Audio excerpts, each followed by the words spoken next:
Today's topic for discussion is anemia.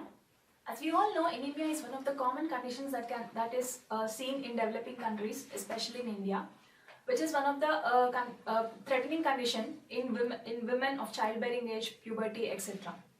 Anemia is a condition which is defined as where the normal hemoglobin concentration or the total red blood cell value is below it than its normal levels. In physiological terms, anemia means that there is decreased oxygen carrying capacity of these red blood cells. Understanding about anemia is very important because anemia is not just a condition, it is not just a manifestation. I mean, it is a condition which is due to any underlying pathology. Hence, further investigation of these anemic conditions is important in understanding those underlying pathologies. Coming to the etiology of anemia, the various etiological causes, etiology for this anemia, which includes decreased bone marrow production and excessive loss or distraction of this RBC. This decreased bone marrow production is also called as decreased erythropoiesis. Erythropoiesis is nothing but production of RBC. This decreased erythropoiesis can occur because of various factors. They include if there is any deficiency of any vitamins or micronutrients such as iron deficiency, deficiency of folate, vitamin B12 deficiency, etc. Second thing is aplasia of bone marrow. That means bone marrow itself is not able to produce the required amount of RBC that has to be circulated within the blood. Next is we have any conditions which include marrow replacement. That is any surgeries where patients have underwent marrow replacement. In those conditions, what happens is the bone marrow's capacity of erythropoietic activity is compromised or reduced. Next thing is as we discussed, it is excessive loss of blood or excessive loss of RBC or destruction of RBC. This excessive loss of RBC can occur because of any excessive blood loss. This excessive blood loss can either be an acute blood loss or a chronic blood loss conditions. Acute blood loss will include various conditions like trauma or any injury where there is excessive blood flow, and in chronic conditions it can be in case of any hemorrhoids or in women where they have excessive menorrhagia, etc. Coming to the classification, which is based on the etiology, based on first thing is hemorrhage, whereas there is excessive blood loss. That condition is called as blood loss anemia.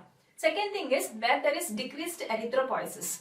As decreased erythropoiesis can be because of any megaloblastic anemia or pernicious anemia where there is vitamin B12 deficiency, iron deficiency anemia, as name itself indicates there is deficiency of iron in it, and then we have anemia of any chronic disease, aplastic anemia, and also anemia because of any folate deficiency.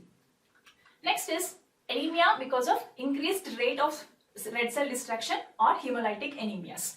These hemolytic anemias are of various types, which includes hereditary spherocytosis, where the shape of RBC itself is spheroid in shape or spherical in shape. So this will cause the spleen will not actually allow this spheroidal red blood cells to pass through it, and it will be crushed in between the splenic cords, and then it will result in hemolysis. This is called as spheroidal hereditary spherocytosis. Next we have sickle cell anemia.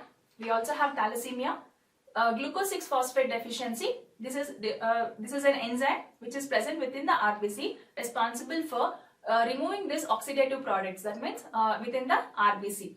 RBC depends on G6PD for its glucose 6-phosphate solely for removal of these oxidants that are produced during the oxidation activity.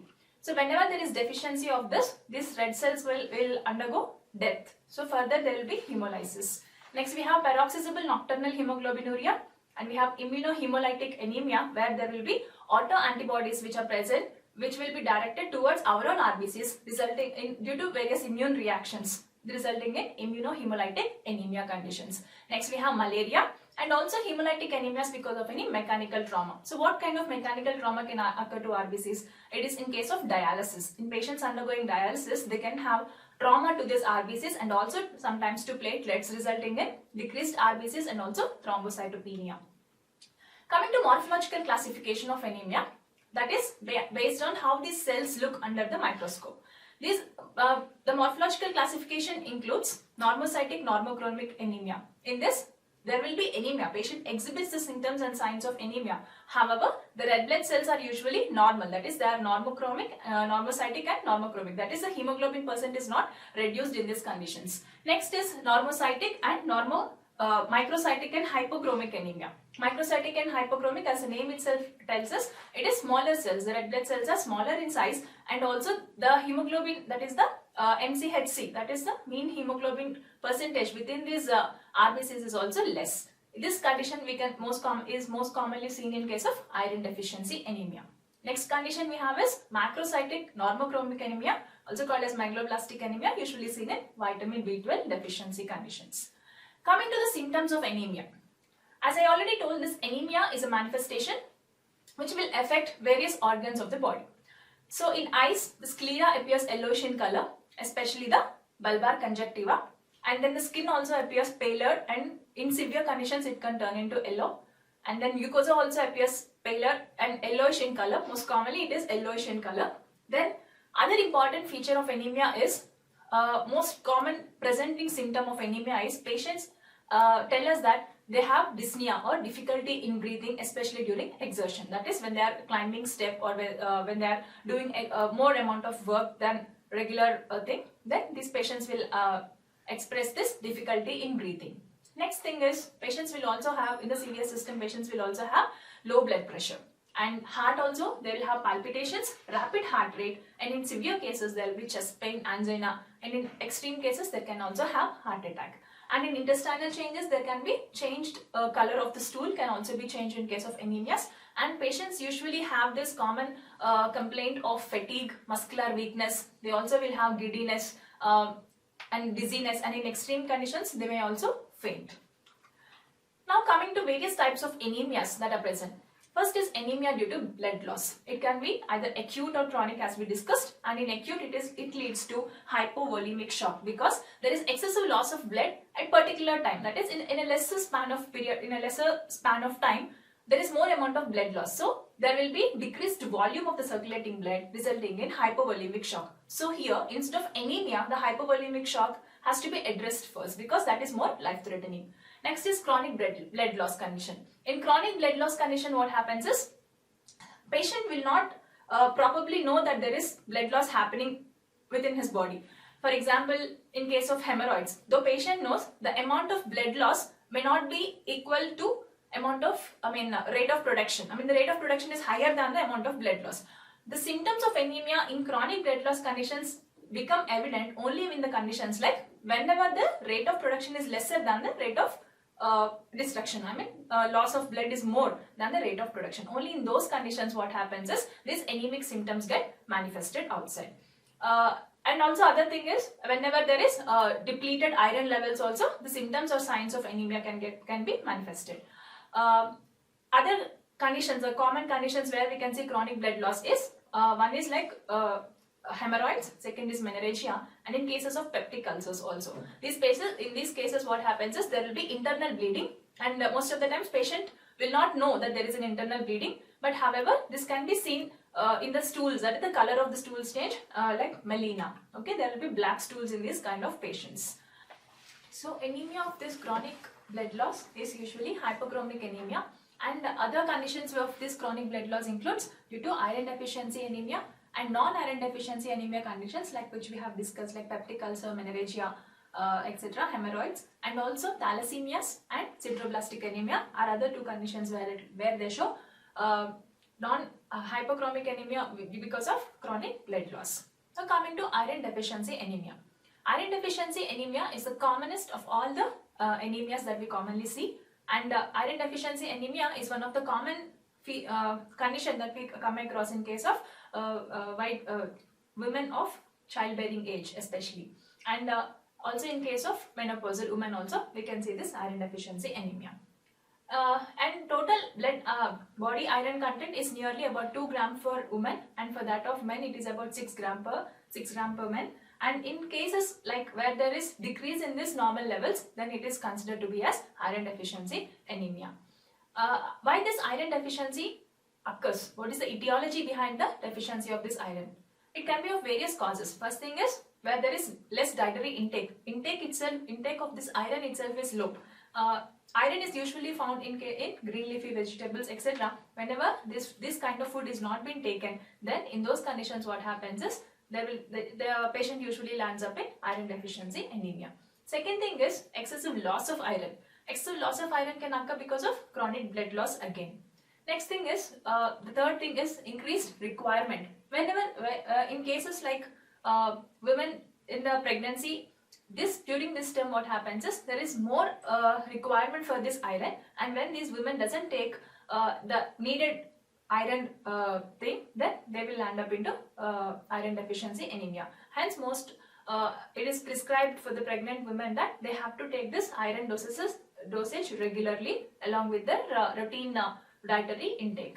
And last thing is that whenever there is decreased absorption, yes, for absorption of this iron, HCl in the GI tract is important. That is the acid within the stomach is important. In cases of achlorohydria conditions where there is decreased HCl production, in those conditions what happens is there is decreased absorption of this iron. So in case of malabsorption conditions, then they also land up in iron deficiency. Coming to the clinical features of this iron deficiency anemia.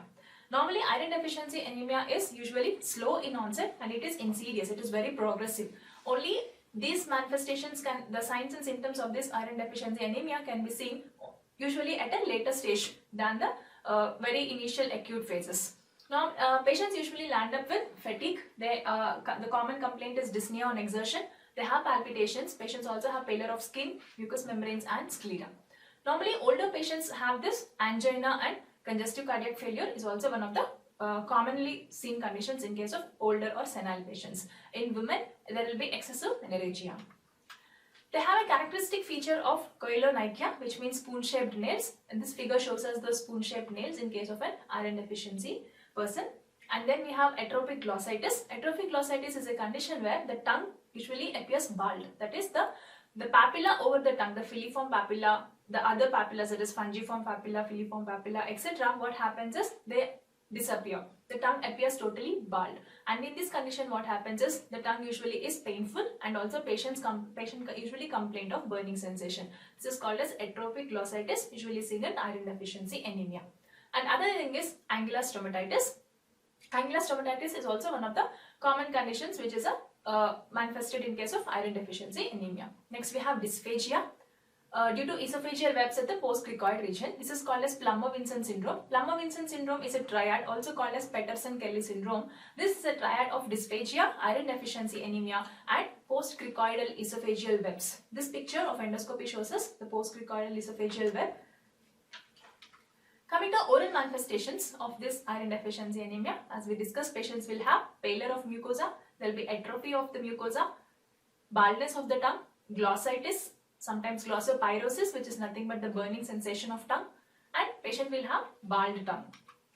Other investigations which are required for this to prove that it is an iron deficiency anemia, apart from the history and symptoms, is main thing is a complete blood picture. In this condition, in complete blood picture, in iron deficiency anemia, what happens is there will be decreased hemoglobin percentage and also decreased red cell count, and these two are the primary conditions. And other investigations which will help us to know that this is iron deficiency anemia includes levels of serum ferritin. Usually levels of serum ferritin also decrease and serum iron level is lower than the normal levels. Normal level of serum iron is about 80 to 180 microgram per deciliter. Total iron binding capacity will be increased. It is high. Normally it is about 250 to 450 microgram per deciliter, but in case of iron deficiency anemia, what happens is the iron binding capacity will be more. This is because as there is already the circulating iron is less, so it has to compensate for the lost iron. So in this condition, the TIBC levels are usually high. Then we also have reticulocyte count, which is usually normal or reduced. And red blood cell indices will have decreased mean corpuscular volume, decreased MCH, that is mean corpuscular hemoglobin. That is why it is shown as hypochromic anemia. And also we have decreased MCHC, that is mean corpuscular hemoglobin concentration.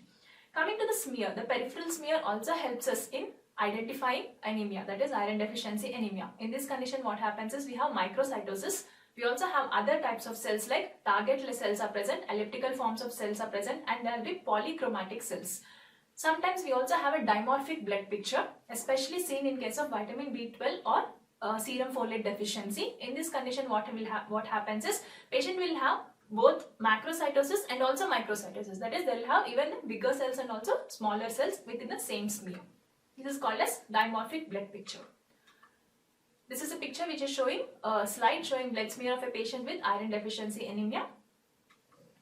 Coming to the dental consideration. So as a dentist or oral physician, our responsibility is, first of all, whenever we suspect a patient that he or she is anemic, or patient, if him or herself already says that they are anemic, advise a complete blood picture. Look for the hemoglobin count and for the red blood cell count. If at all the hemoglobin and red blood cell count are less than the normal levels, that is 13 gram per deciliter for male is normal and 11 gram per deciliter for women is normal.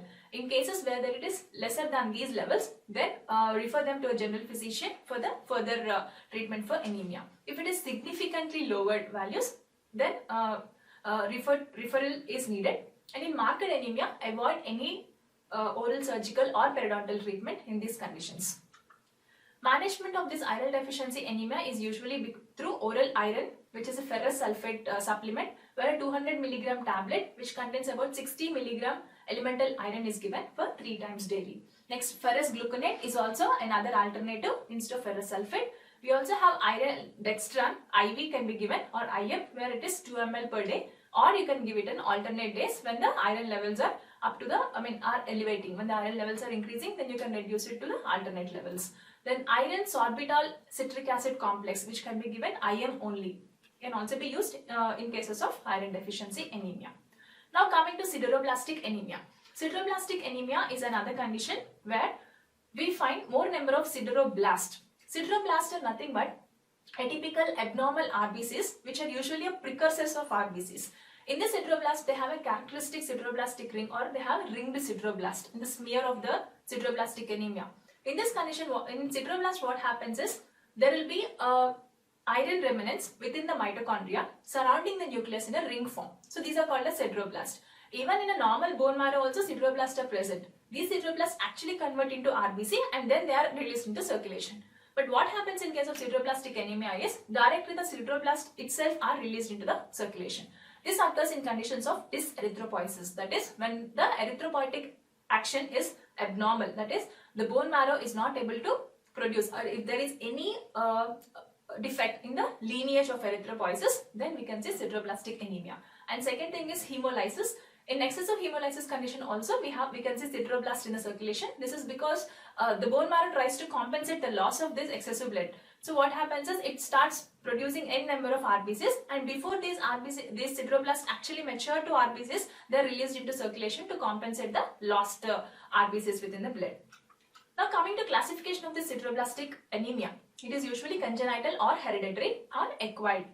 Congenital or hereditary, as the name itself suggests, these are a hereditary condition. And in acquired sideroblastic anemia, it is again divided into primary and secondary. Primary sideroblastic anemia is also called as idiopathic because the underlying cause is not known. It is like the sideroblastic anemia is itself seen. In case of secondary, what happens? There is some underlying manifestation which is causing the sideroblastic anemia. So what are those conditions which are causing this sideroblastic anemia is because of any toxic material like usage of drugs, like excessive usage of drugs like chloramphenicol, isoniazid, lead toxicity, excessive alcohol usage. In case of malignancies like and other thyroid disorders, and in case of any rheumatoid arthritis, etc., we can see this sideroblastic anemia in some of the cases. Coming to the clinical picture, what happens is it is usually not a very severe type of anemia. It is a moderate type, and only in few cases it takes into a severe or aggressive form of anemia. Usually it is a slow and insidious in progression, and the other classical feature of this sideroblastic anemia is along with anemia, along with decrease in hemoglobin and RBC, patient will also exhibit thrombocytopenia and neutropenia. Spleen and liver are slightly enlarged in case of sideroblastic anemia. However, 10% of these refractory cases will land up into acute myelogenous leukemia conditions. Now, coming to hemolytic anemias. As the name itself says that it is lytic, that is there is destruction of the RBCs. So, hemolytic anemias are caused due to any increased destruction of RBC or because of the retention of these byproducts of the destruction like iron within the body. So these two causes can result, these two reasons can result in hemolytic anemias.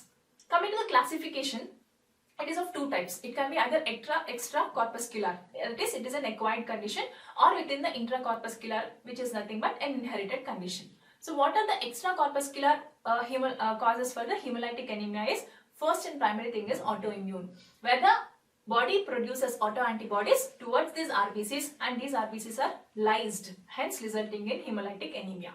In case of any mechanical trauma like in dialysis condition, there can also be result in hemolysis. In case of any infections like malaria, in case of any other conditions like splenomegaly, whenever there is enlarged spleen, the activity of spleen is increased and hence there will be more or excessive destruction of this RBC. And next another condition is acquired membrane abnormalities of this RBC. Normally the RBC's membrane is discoid in shape and biconcave. However, if at all there is any abnormality in this and it is an acquired reason, it can also result in hemolysis. So what are the intracorpuscular or congenital or the hereditary reasons of this hemolytic anemia is, one thing is within the cell membrane or within inside of the RBC.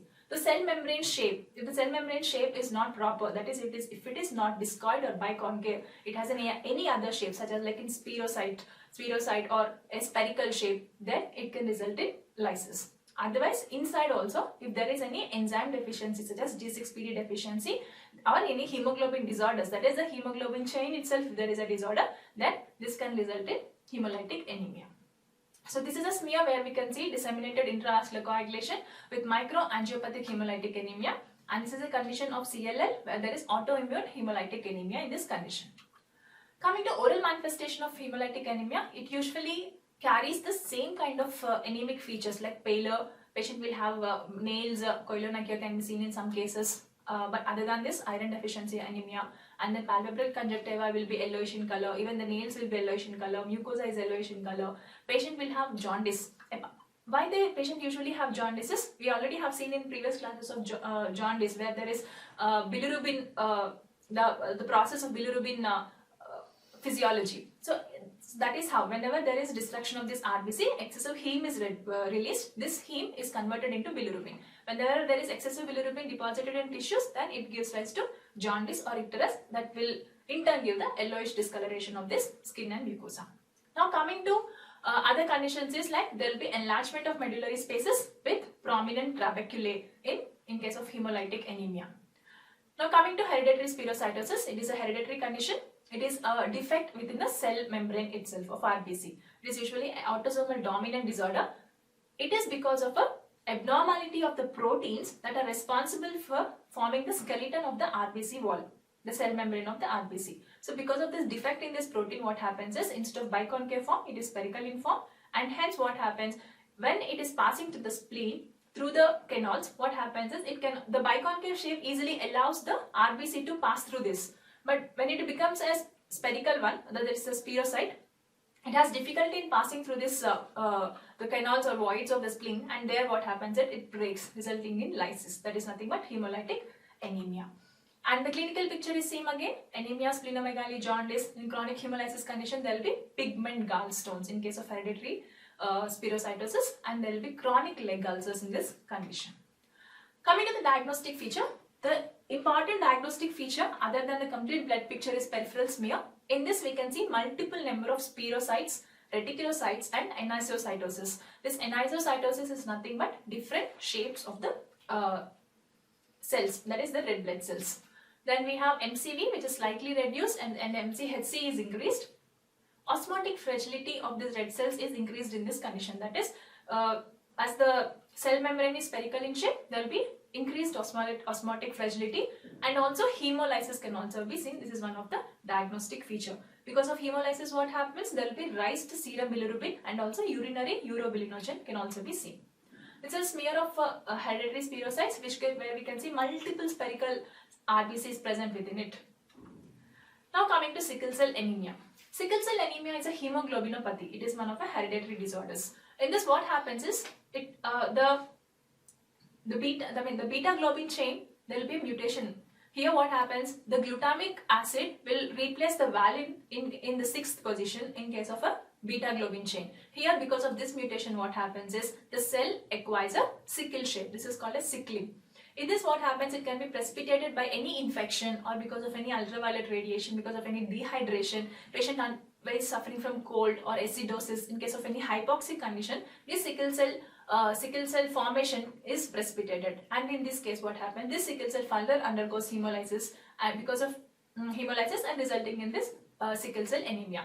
One thing here is, normally the sickling effect is usually reversible, but if there is multiple number of times if the sickling activity is happening, then the cell becomes irreversibly sickled. In that case, what happens, its lifespan from 120 days will decrease to 20 days, and after 20 days, near to 20 days, it usually gets hemolyzed within the spleen. Whenever this sickling happens, the oxygen carrying capacity within the microcirculation is also decreased. This will result in ischemia of the end organs. The blood supply to the end organs will not occur, resulting in vaso-occlusive nature. This vaso-occlusive nature can also be because of another factor, where this multiple sickle cells, what happens, they coagulate to form at one region, forming a occlusion, means it blocks the vessel.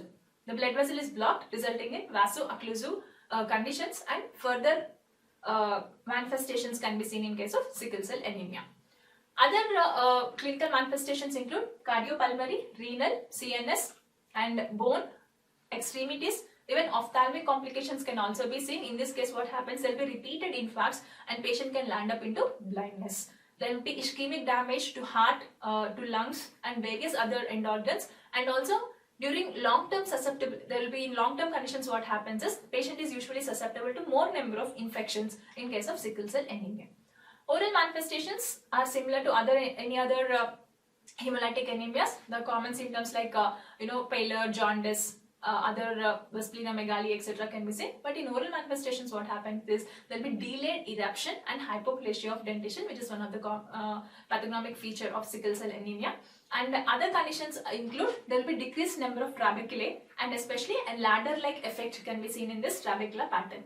Lamina dura is usually dense and distinct, and patient will have increased risk of osteomyelitis because of vaso-occlusive nature of the sickle cell anemia. And other condition is patient will also have a characteristic feature of hair on end appearance on the skull, where they'll have small radiating lines can be seen on the border of the skull when a X-ray is taken, skull radiograph is taken. And patients also will have another feature of thickening of diplo of the skull. Coming to the management, usually in these cases, if the patient is having a steady state anemia, usually it doesn't require any treatment. Only treatment for sickle cell anemia, sickle cell disease is required. If the conditions does not further progress into a severe case of anemia, then in those conditions usually no treatment is required. However, if the condition is exacerbated and there is an acute attack, then supportive therapy is very much necessary. In these cases, what happens is repeated transfusion before an elective surgery to reduce circulating hemoglobin, that is sickle hemoglobin, to less than 20%. Whenever we are planning for an elective surgery, plan that your hemoglobin, sickle hemoglobin within the body should be less than 20%. In severe sickle cell disease, bone marrow transplantation is also required. And prophylactic antibiotics before surgical procedures are mandatory in case of sickle cell anemia. So the next condition is erythroblastosis fetalis. It is a congenital hemolytic anemia because of RH incompatibility. It is nothing but a compensatory erythropoiesis wherein the medullary and extramedullary region is seen.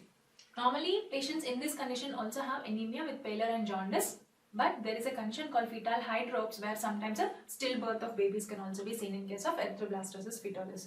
What is the actual mechanism behind this EF is that if a mother is RH positive, RH negative, and if the first child is RH positive, during this condition what happens is normally the RH is an antigen. This RH factor from the mother will not actually pass through into the fetus, because there is a chorion which will prevent mixture of both the bloods. At the time of parturition, what happens is there will be break on this material, and there will be leakage of the RH positive antigen into the blood of the mother, that is RH positive blood.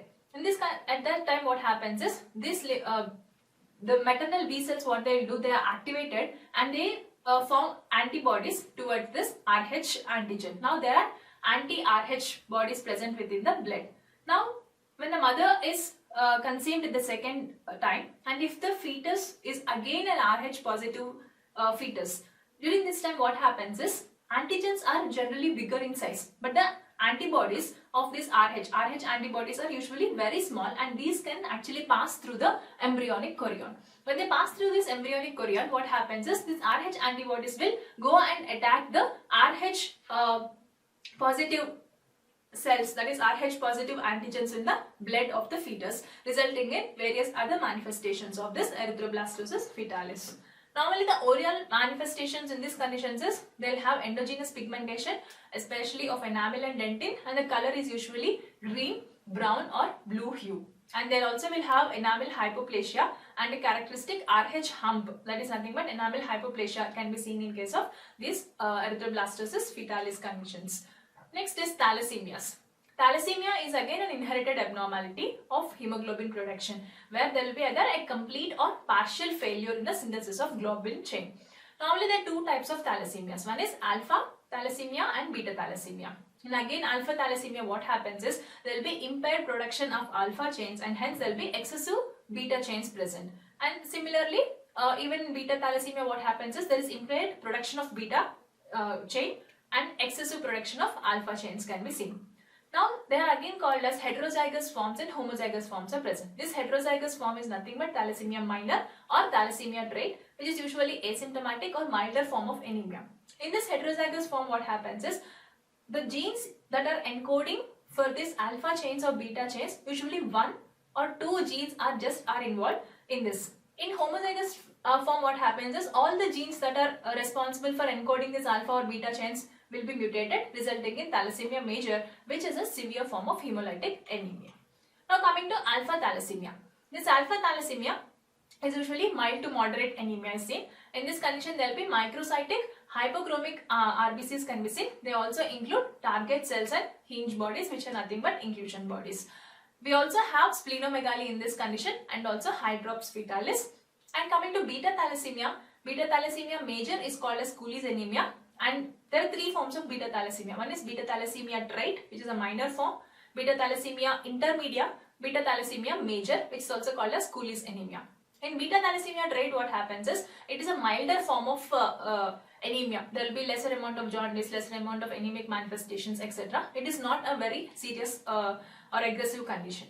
In case of beta thalassemia intermedia, the manifestations are usually intermediate between the major and the trait, as the name itself indicates. However, there is risk of thrombosis in case of beta thalassemia intermedia. Now coming to beta thalassemia major, also called as Cooley's anemia. In this, there will be the clinical picture is more aggressive. Whereas the clinical features include there will be gallstone formation, there will be congestive cardiac failure, susceptibility to infection rises in these conditions, and also iron overload because of increased hemolysis. As there is more amount of RBC destruction, more amount of heme is produced. Again, iron is one of the component of heme. This heme is now, the iron is now increased. So there is overload of iron can be seen in these cases. And fractures of long bones, vertebra, and even growth retardation is also seen. Patients also exhibit hepatosplenomegaly, enlargement of liver and spleen. Characteristic hair on end appearance is also seen in thalassemia, like in sickle cell anemia. They also have cranial nerve palsies. This is because of extramedullary hematopoiesis. There will be pressure on these cranial nerves, resulting in the palsy, that is facial palsies. Various facial palsies or other general body palsies can also be seen in case of this condition, that is beta thalassemia. Next, coming to oral manifestations. Beta thalassemia major usually have more number of oral manifestations. The characteristic feature is bimaxillary protrusion. Usually they have a class 2 manifestation. The class 2 malocclusion can be seen in these cases, where posterior facial height is usually low and anterior facial height is increased, giving the characteristic chipmunk faces in these cases. That is, there will be chipmunk faces along with the retrognathic mandible, class 2 maxilla, that is bimax protrusion. They will also have decreased pneumatization of the maxillary sinuses. Next, patients also exhibit poor spacing of teeth. There will be marked open bite. There will be prominent malar bones and saddle nose. Erythroid hyperplasia and discoloration of teeth are other conditions in case of this thalassemia major. Coming to the management, normally it suppresses In the management, the primary thing is you should suppress the ineffective erythropoiesis and also prevent any bony deformities. In these cases, long-term folic acid therapy is usually helpful, and in severe cases of thalassemia, especially thalassemia major, blood transfusions to maintain the hemoglobin for more than 10 gram per deciliter is usually given. Mostly these thalassemia patients take these blood transfusions for almost every month, once in a 15 days based on the severities also. Blood transfusion in these cases has to be given with more caution because there can be transmission of other bloodborne infections in these cases also. Next is severe cases, the splenectomy is also advocated, where because of this splenectomy further hemolysis can be reduced. Next, desferoxamine therapy and with ascorbic acid for 200 mg. Normally this desferoxamine, what happens is, it is an iron chelating agent. So excess of iron, that is iron overload present within the circulation, can be chelated with the help of this desferoxamine therapy.